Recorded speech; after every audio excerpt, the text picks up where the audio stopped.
This presentation on cyber ethics is sponsored by the Center for Infrastructure Assurance and Security, located at the University of Texas at San Antonio. I am Dr. Gregory White, an Emeritus Professor of Computer Science at UTSA. Cyber ethics is an important topic.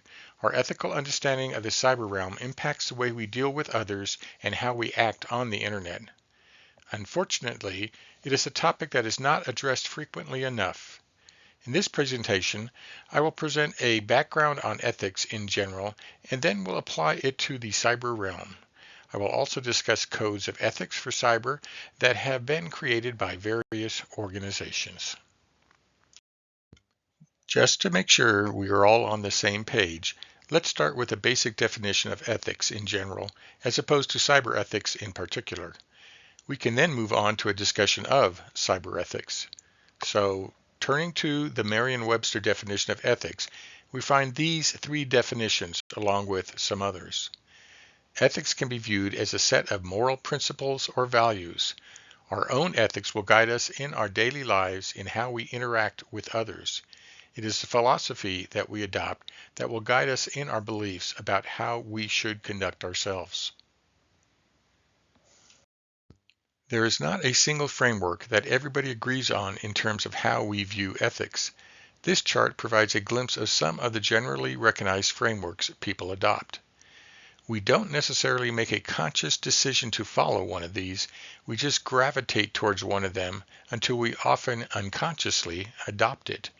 We can actually follow more than one depending on a given situation. This is generally referred to as situational ethics. Notice especially the last column on this chart. The chart was created to specifically look at ethics in relationship to technology. In terms of the different frameworks and how they impact our ethical outlook on our lives, consider the second column, which highlights the core principle of each listed framework. Let's compare two of them as an example.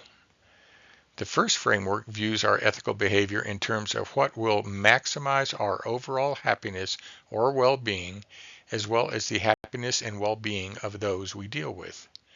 On the other hand, the third framework would have us build virtuous character behavior and traits which may not always lead to a position that maximizes our overall happiness. An interesting question to ask is, how do we arrive at the ethical or moral principles we adopt? The first influencing factor is our childhood upbringing. This is not something that we consciously think about as we mature, but the first major influence on our ethical upbringing is learned from our parents. This is true for both what they teach us verbally as well as, and possibly more importantly, through their actions. What we are taught by our parents leads to our most basic beliefs as to what is right and what is wrong. You can also add our neighbors and community to parental influence. As we grow, we start looking outside of the family, and our behavior can be impacted by others, such as our friends and our acquaintances. The principles we adopt do not necessarily remain throughout our lives. Later life experiences can lead to a modification of our principles. A life-shaping event later in life may lead us to consciously adopt certain ethical behavior or to modify existing beliefs in terms of our personal ethics. Another major influence is our religious beliefs. Generally speaking, religions teach what could be considered a similar code of ethics, emphasizing honesty, respect for others, and selflessness. As a result, a highly religious person will often act in a manner that most will regard as highly ethical. Codes of ethics are perhaps the most common source of ethical direction we follow in our business activities. These may come from a variety of sources, such as professional societies, fraternal organizations such as the Knights of Columbus or Shriners, or sector-specific organizations such as the IEEE. The ethical codes promoted by such organizations may promote objectives such as honesty and public service in dealings by the people who are members of the organization. There are also less formal influences that can impact our ethics. Interaction with others is one such influence. We all carry on conversations daily that may bring up discussions about actions we or others have taken and whether those actions and decisions are good, bad, right, wrong, or ethical. Finally, we may encounter ethical dilemmas, which can cause us to question our current ethical philosophy. These dilemmas involve situations that contrast two or more ethical principles or beliefs individuals are then faced with, needing to decide which of the contrasting principles is the most fair or important. Let's now turn to cyber ethics. Cyber ethics is not a world unto itself. It is a branch of the larger domain encompassing ethics in all areas. Cyber ethics deals with behavior on computers and online environments. It also includes how we develop and use new technology. Good examples of this are AI and robotics.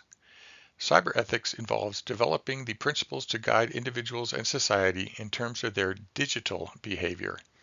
This all sounds great, but a very real question is, how do we develop our cyber ethics?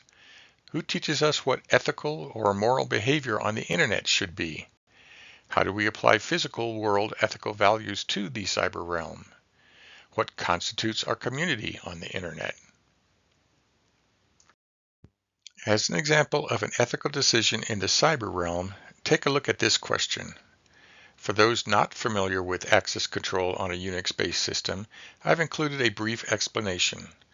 The bottom line is that the 777 privilege level means that everybody has read, write, and if the file is executable, execute privilege for the file.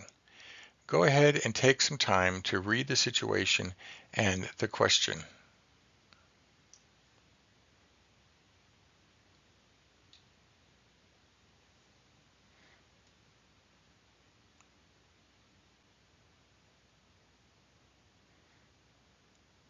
Okay, let's talk about this by first looking at a possible real-world similar situation. When I was growing up, my mother taught me that it was not polite to read another person's mail without their permission. Suppose I'm visiting a friend who gets up to get me a glass of water. On their coffee table in front of me is an open letter to them. I certainly have the ability to read the letter, but I was not granted permission, and so my mom's teaching would tell me that I should not read the letter. Now let's see how this might apply to the cyber realm. A person who is the owner of a file has set the access protection for the file so that anybody can read, write to, or execute the file. Does that mean I have the ability to read it or the permission to read it? Keep in mind that there is a default setting if the owner doesn't explicitly set the privilege for the file. So is the 777 the default, or did the owner really intend for this level of privilege? Did they really intend for the file to be readable by anybody who wants to view it? I've asked this question in classes I've taught before, and it generally is about 60-40 in terms of the answers by the students, with 60% saying it means I have the ability but not necessarily the permission to read it. After asking the students, I give them my opinion, and here is where I come across a dilemma. My ethical background would tell me it is the ability and not the permission. Having said that, from a technology and security perspective, it is, I believe, more appropriate to state it does mean I have permission. And I say this because how else would you go about providing permission to folks on the system? I have to assume that you know what you are doing and that you intended for the permission to be set at what it is. So my ethical upbringing tells me one thing, but the situation and the fact that I'm a security professional tells me something else. If we wanted to develop a code of ethics for the cyber realm, what might be the principles that we would want to include? What areas should our code address? Let's look at a list of some principles we might want to consider. Privacy and data protection includes respecting confidentiality, securing personal data, and ensuring it is collected, processed, and stored ethically. This includes encryption, informed consent, and compliance with regulations such as the European Union's General Data Protection Regulation, or GDPR, or the California Consumer Privacy Act, or CCPA. Integrity involves honesty and accuracy in the cyber realm, which includes not creating or spreading known false information, a highly important topic today. It also includes ensuring that data is only modified by individuals authorized to do so. Think about all of this in terms of the news media as well as social media and what we see and read online. With accountability, we expect individuals and organizations to take responsibility for their online activities and content. This can also be extended to include the consequences of posting certain content or online activities individuals or organizations may conduct. Security involves the protection of our systems and networks and the data they process, transmit, and store. This includes protection from successful attacks, as well as protecting data from unauthorized access or modification. We need to accept responsibility for the systems and data that we have access to. Access and digital equity is more of a social issue in that it promotes ensuring fair and inclusive access to digital resources despite social, economic, or geographic barriers. Digital responsibility is related to accountability and emphasizes that we should not engage in cyberbullying, should respect others online, and should promote using platforms responsibly. I'm going to add one more, not identified by geeksforgeeks.org separately, but included under digital responsibility. Intellectual property rights have been an issue for decades in the cyber realm. Respecting copyrights, trademarks, and patents, as well as avoiding unauthorized use or distribution of protected works, should be a principle included in our list of cyber ethical principles. The cyber realm has some interesting characteristics that makes establishing a universal code of ethics rather challenging. These include borderless jurisdiction. The Internet transcends national boundaries, making regulation and enforcement difficult. Governments often must take a role in regulation while still allowing for the free exchange of information. What may be considered allowable in one country may be prohibited in another. This issue is related to the question previously asked concerning what is our community on the Internet. Rapid technological change. New ethical issues emerge as technology evolves, such as IoT, AI, cloud computing, and others. Determining the appropriate and ethical use of new technologies is a critical challenge. Information as invisible material. Because cyberspace contains a plethora of information from many sources, ethical implications can be harder to detect and understand when data is retrieved from numerous sites. Consider our earlier discussion of false information. Complexity of cybercrime. IoT expansion and multi-device usage increase attack surfaces and complicate ethical and legal responses. What is your responsibility, for example, for ensuring that you don't become an unwilling part of a botnet? Surveillance and monitoring. Ethical concerns arise around monitoring employees, users, or citizens, especially regarding transparency. Transparency and disclosure. Ethical cybersecurity requires openness about breaches, vulnerabilities, and data handling practices. This is not generally the knee-jerk reaction or preference for most organizations. Consider for a second how these issues can challenge us in our organizations and our lives on a daily basis. For example, does your organization monitor the computer activity of its employees daily, and has it informed all employees that it is doing so? Has some new technology been added that may impact the way we interact with others? What information does our organization maintain on employees, vendors, and clients? How is that information protected from inappropriate use or unauthorized viewing? What do we do in terms of notifying our customers should we experience a security breach? There are a number of existing codes of conduct or ethics for cyberspace that have been created. Listed here are a sample, including both professional societies, cybersecurity organizations, and corporations who have defined their own code of conduct for their members or employees. While your organization may not want or need to define its own code of ethics, at the very least, every organization should have an acceptable use policy for employees. Several of these codes shown here, such as the ACM and IEEE codes, can be rather lengthy. You can find these online.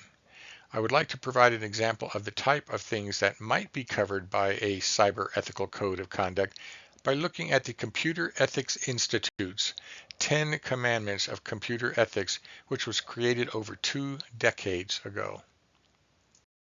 As I mentioned, this code of ethics was developed over 2 decades ago, yet it is interesting to note some of the items they included, which are even more applicable today than back when it was created.